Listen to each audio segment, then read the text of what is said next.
Good day mga boss, ayon nga sa isang report, ang San Miguel Beermen ay nakikipag-negotiate nga ngayon sa kampo nitong dating import ng Meralco Bolts na si Alin Dorham. Opo, matatandaan po si Alin Dorham huling nakapaglaro sa Meralco Bolts noong 2024 at ngayon ay hindi na nga po nakabalik pa.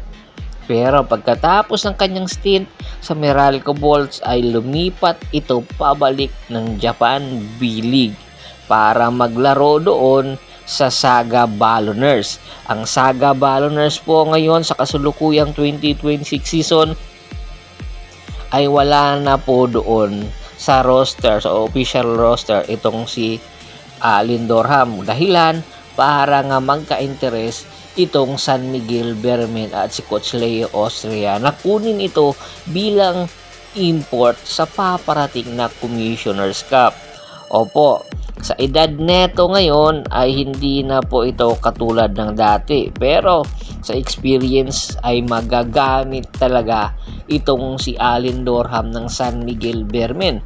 Isang power forward at sentro na po pwede nga po umalalay kay Junmar Fajardo. Hindi necessary kinakailangan ng San Miguel Beermen ang kalaki na import na katulad kay Junmar dahil nga masasapawan si Junmar Fajardo at mahihirapan sa pag-adjust. Kinakailangan lang yung merong height na 6'6", 6'7", na import para lang sa ganon si Junmar pa rin ang magiging sentro.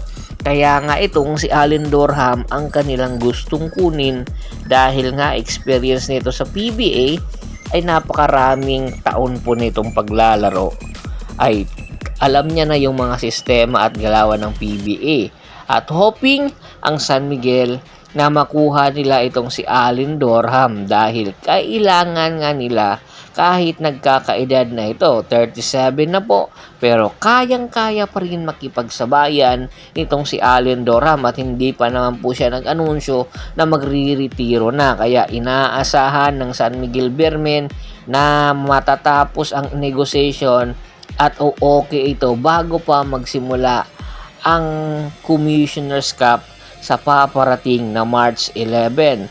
Isang buwan mahigit pa po at po pwede po makatulong itong si Alin Dorham sa San Miguel lalong-lalo na hindi pa po natatapos ang finals sa San Miguel at Tropang Giga. Kung sakali nga po hindi pala rin ng San Miguel, talagang kinakailangan ng San Miguel ang serbisyo ni Alin Dorham. Lipat naman po tayo kay Calvin Abueva.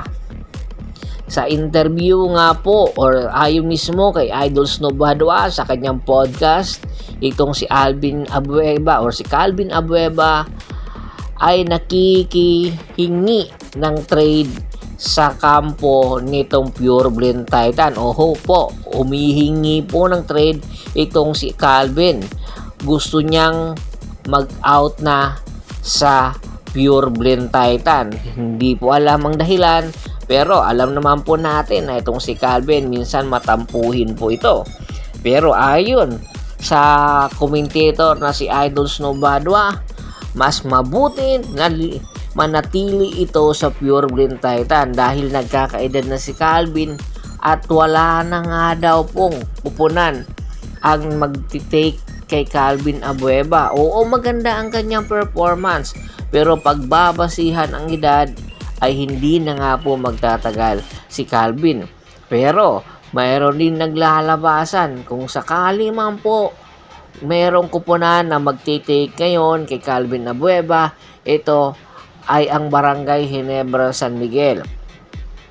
Ang Barangay Ginebra San Miguel, kung kakailanganin ng player, si Calvin po ang magiging sagot dahil si Abueva ay merong energy na wala ngayon sa lineup ng Barangay Ginebra San Miguel. Aminin man ni Coach Tim Con, gusto niya rin itong si Calvin Abueva. Ang tanong na lang, kung sakaling kunin ng Barangay Ginebra itong si Calvin Abueva, sino ang magiging kapalit at sino pa ang posibleng maisama sa nasabing package. It's a win-win situation para sa Barangay Ginebra at sa Pure Blend Titan. Depende po sa magiging trade asset ng Barangay Ginebra. Tingin nyo, matutuloy ba ito? Komento na sa baba ng video at pag-usapan natin yan.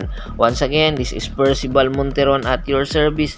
Don't forget to subscribe my sports channel at don't forget to click the notification bell button para nga po maging updated palagi sa kwentuhan. At bago po natin tapusin ang ating kwentuhan, shout out muna tayo sa ating mga solid na followers na lagi pong sumusuporta sa atin. Kay Kagawad at sa kinudukusin ng Hagonoy, Bulacan, Anthony Laquialon at sa Laquialon family, Leticia de la Cruz, Ronald San Gabriel, Yornel Belches, Ricky Mancito, Johnny Nunez, Dante de la Cruz, Alex Buenterti 25 at si Mr. Bernard McConhor Jr. Maraming pong salamat sa walang sawa nyong pagbisita.